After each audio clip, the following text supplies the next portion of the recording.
Les Vénitiens la surnommaient Napoli des Malvasia. Les Turcs, Meneksh, la cité violette. On la surnomme ici aujourd'hui Monem Vasia, la porte unique. C'est l'une des plus belles cités du Péloponnèse. Notre troisième coup de cœur pour ce numéro spécial Club des Baroudeurs. Découvrons ensemble Monem Vasia.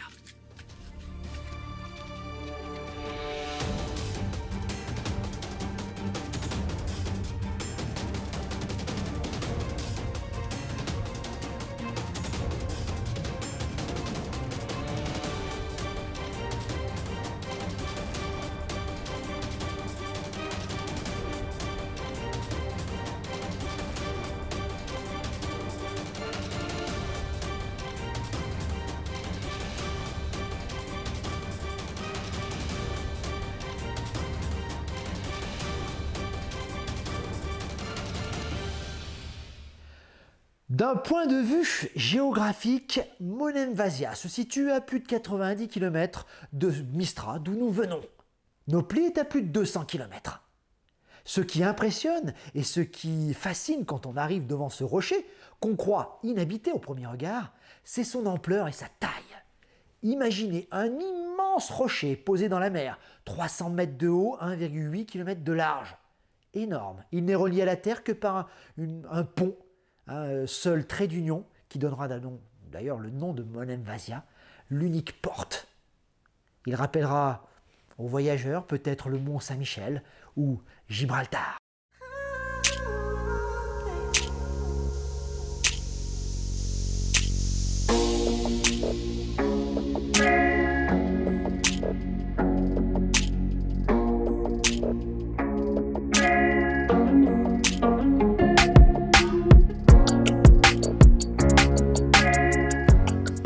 Autant vous dire tout de suite que comme dans le Magne, loger à Monem Vasia à la dernière minute est guère possible. En tout cas, j'ai pas pris le risque et pas tenté le coup. Je suis allé 2-3 jours avant sur Booking. Et oui, donner un peu d'argent aux Hollandais, mais bon, c'est super pratique. En 2-3 clics, j'ai vu ce qui restait. J'ai pu réserver un petit hôtel, à même pas 1 kilomètre du centre, mais à l'intérieur de la petite île rocheuse. Petit regret de ne pas loger à l'intérieur de la cité. Il y a quand même pas mal d'adresses, mais hors saison, ça doit être beaucoup plus accessible. Et beaucoup moins cher.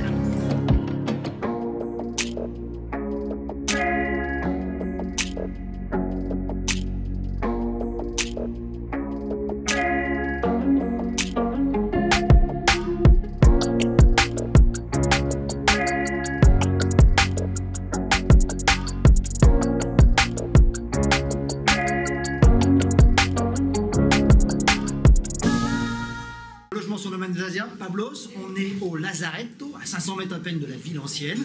Franchement, bel accueil, bon petit déjeuner, une belle petite piscine. On a été bien logé à l'intérieur d'une très vieille demeure de Monem Vasia. On n'est pas dans la cité même, mais quasiment à côté, et c'est pas plus mal. Merci mon ami. Merci. Il va s'occuper de vous, et on ne se baigne pas la nuit dans la piscine. Non, non, non. Conseil pratique, on évite de venir en voiture pied de la citadelle, c'est quasiment ingarable, il y a de la queue tout le long et c'est très étroit. Sachez qu'il existe une navette et pour 1 euro on part de la ville nouvelle de l'autre côté du pont pour rejoindre la ville ancienne, le pied de la porte principale, et ça c'est bon. Ou alors comme nous, vous trouvez un petit hôtel, l'Ovretto, qui est juste derrière moi, il y a 500 mètres à pied pour rejoindre Monem Vasia, la cité légendaire, et ça c'est top.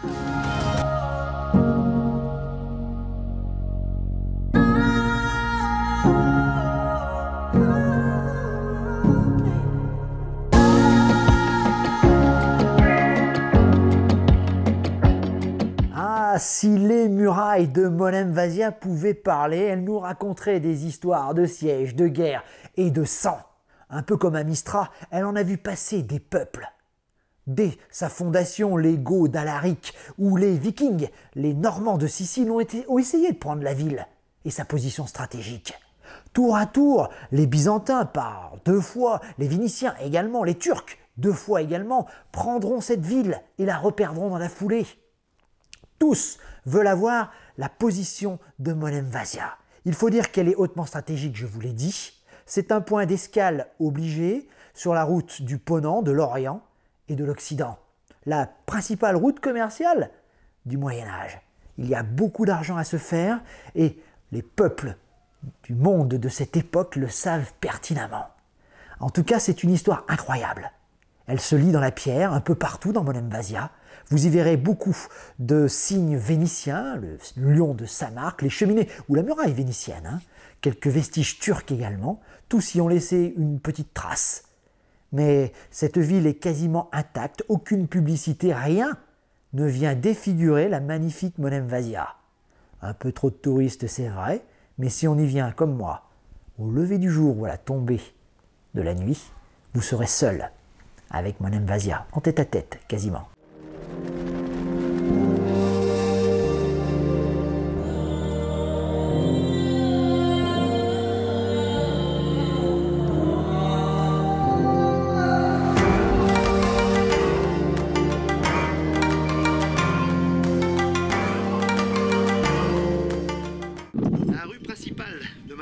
Part de la porte principale jusqu'à l'église El Comenos, le Christ aux chênes, avec son singulier petit clocher qui rappelle un peu le campanile italien, ce qui ici est chose rare, hein, qui fait un petit peu le point de repère dans la ville. Il mène à la place principale de...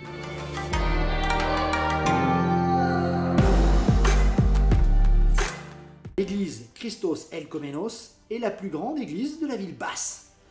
Son nom provient d'une icône qui était dans l'église jusqu'à la fin du XIIe siècle. On la tenait pour si sainte et si précieuse que l'empereur byzantin lui-même, Isaac II Ange Comène, ordonna qu'elle fût volée pour aller décorer l'église Saint-Michel-Archange en Anaplo aux abords de Constantinople. Aujourd'hui, elle n'est plus présente évidemment, mais cette église a fière allure et son clocher qui nous rappelle l'Italie, évidemment, est visible d'un peu partout. Ça sera votre point de repère quand vous visiterez la cité de Monem Vasia.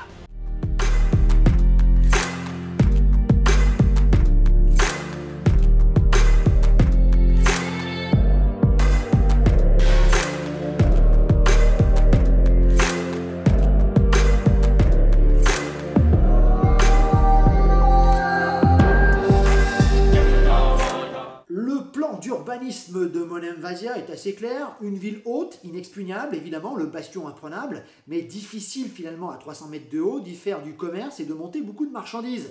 Une ville basse s'est donc établie à ses pieds, s'est développée assez rapidement, on y a construit une enceinte autour pour la protéger, mais comme la plupart des villes du Moyen-Âge, la prospérité aidant, il a fallu réfléchir à peut-être ouvrir ces murailles ou construire en tout cas des maisons supplémentaires pour tous les nouveaux habitants.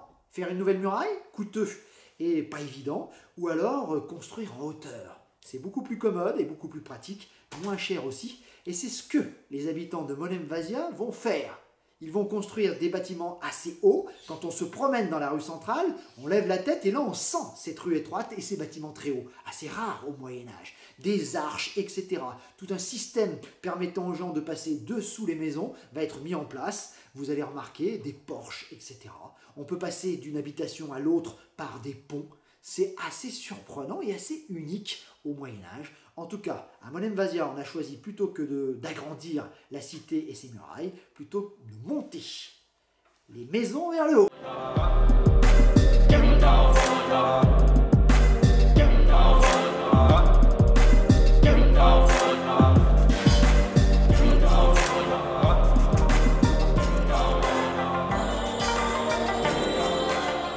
Très loin de la grande place, vous descendez tout en bas au pied de la muraille, une petite poterne donne carrément dessus et là, en temps où il n'y a pas de vent comme aujourd'hui, on peut se baigner au pied des remparts, c'est magique. Je l'avais fait il y a 20 ans, je ne le recommencerai pas là parce que c'est super agité. Mais cette petite poterne, je vous mets le nom là-haut, est plutôt agréable et plutôt un bon point à connaître si on veut se baigner au pied des remparts de Monem Vasia.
La bonne adresse de Monem Vasia, Voltes, quand vous êtes dans la cité ancienne, sur la gauche, tout de suite en rentrant. Alors ici, pas de grande terrasse avec vue sur l'océan, petite salle voûtée dans le fond, une belle salle à l'entrée. Le trésor est dans l'assiette. Alors des baisers comme on a rarement mangé, très franchement, on a un prix tout doux. Hein, rien à voir avec le reste de la cité. C'est la bonne adresse qu'on vous a dit, Voltes. On a mangé des baisers fabuleux. Je ne saurais pas retrouver le nom, mais on a trop mangé. Attention de pas trop en prendre, on a voulu prendre, mais c'est super conséquent et c'est bien rempli.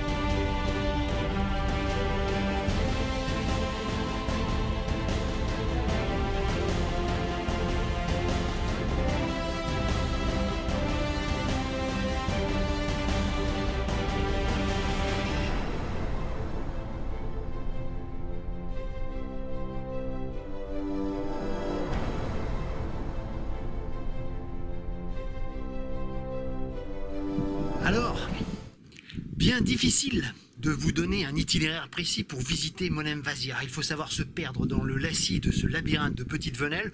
On retrouve toujours ses pas, hein, ne vous inquiétez pas. Les touristes, eux, se concentrent tous dans la rue principale. Dès qu'on monte un petit peu, on est rapidement tout seul. Et c'est vrai que c'est assez génial de se retrouver à Monem Vasia comme au temps de son apogée, au Moyen-Âge.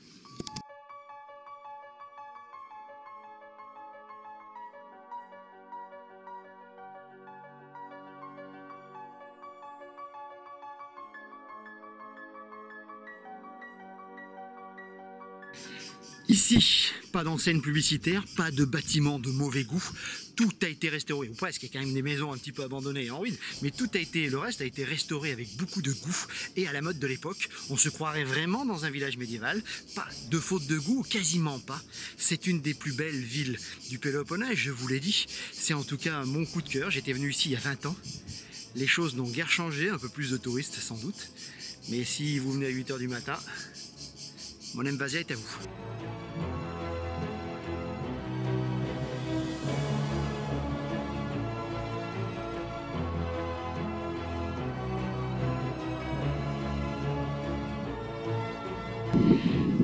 On quitte la ville basse pour la ville haute. Attention, ça grimpe dur, mais il faut dire que c'était le dernier refuge, le dernier bastion en cas d'attaque. Et Dieu sait que Monem Vasia a connu des sièges et des attaques durant son histoire mouvementée.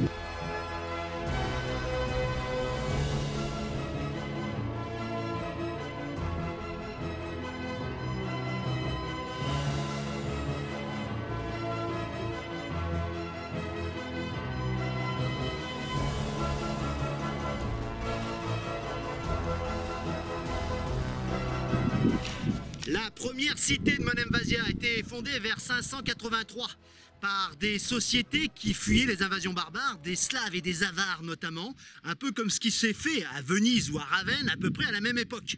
Il faut dire que l'emplacement était hautement stratégique et que pour se protéger de ces invasions, le coin était idéalement trouvé. À Venise, c'était une lagune qui faisait rempart. Ici, c'est un roc planté au milieu de la Méditerranée ou au bord de la Méditerranée, quasiment inexpugnable. D'ailleurs, la ville sera imprenable, elle ne sera jamais prise. Elle aura longtemps été convoitée par tous, des Vénitiens aux Turcs, en passant par les Normands. Tous voudront faire de Monem Vasia leur cité. Tous se casseront les dents sur les remparts de la cité.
La citadelle, la ville haute, est assez endommagée, encore qu'il y a encore quelques salles voûtées superbes et bien restaurées, mais c'est surtout la vue, le panorama sur la cité et puis sur toute la région qui est sublime.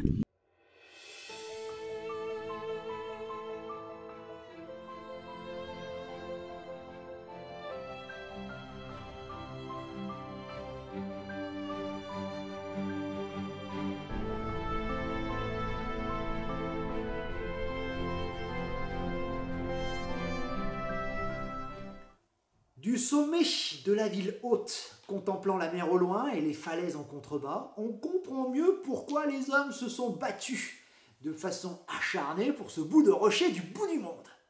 Une situation exceptionnelle, inexpugnable, quasi invincible. Elle le sera d'ailleurs. On comprend pourquoi les Goths d'Alaric, après avoir pillé Athènes en 396, décident de venir ici. Ils s'y casseront les dents. On comprend mieux également pourquoi les Vikings, les Normands plutôt, qui viennent de Sicile, ont également voulu prendre la ville. On comprend mieux pourquoi les Byzantins, les Vénitiens ou les Turcs se sont battus pour prendre possession de cette ville. Sa position est hautement stratégique. Jetez un œil en contrebas, voyez les deux baies qui permettaient aux bateaux marchands de venir faire une halte, une escale ici, quasi obligatoire. Monem Vasia était une position stratégique exceptionnelle sur la route la plus florissante et la plus grande route commerciale du Moyen-Âge.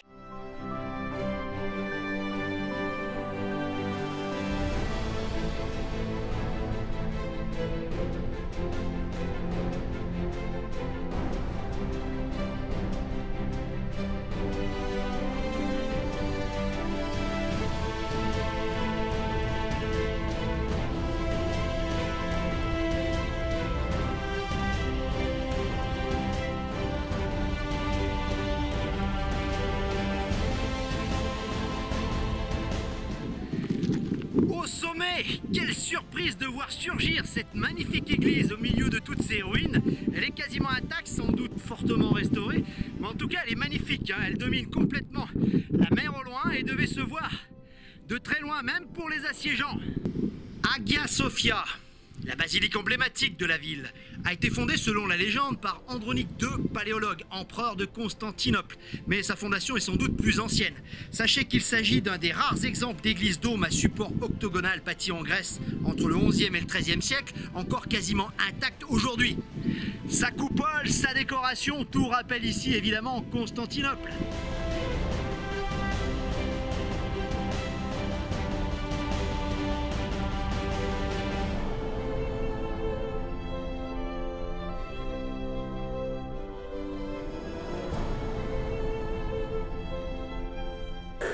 Le voyageur britannique Sir Thomas Wyse avait raison quand il a affirmé en 1858 que la visite d'Hagia Sophia était le glorieux couronnement de la visite du site. C'est vrai.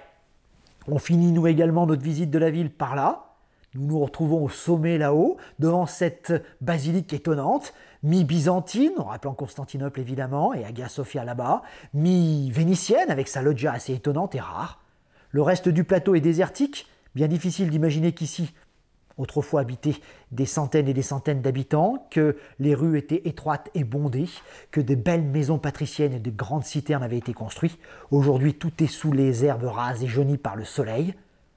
Mais avec un peu d'imagination, à la tombée du jour, le romantisme fou des lieux vous apparaît en pleine lumière et ça devient magique et inoubliable. En tout cas, gros coup de cœur pour Monem Vasia, ça restera longtemps gravé dans nos esprits.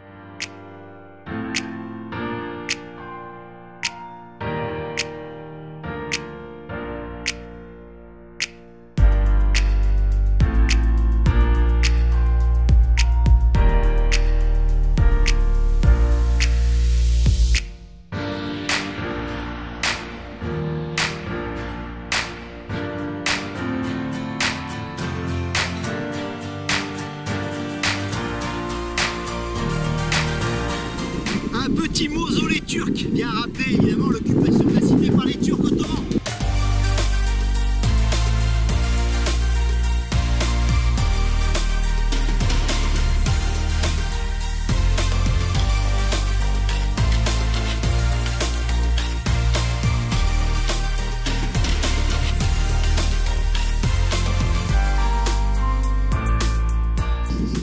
Sachez qu'à 50 mètres environ de l'Ovaletto où nous logeons, il existe juste en bas sur la droite une petite plage aménagée pour faire plouf après la visite.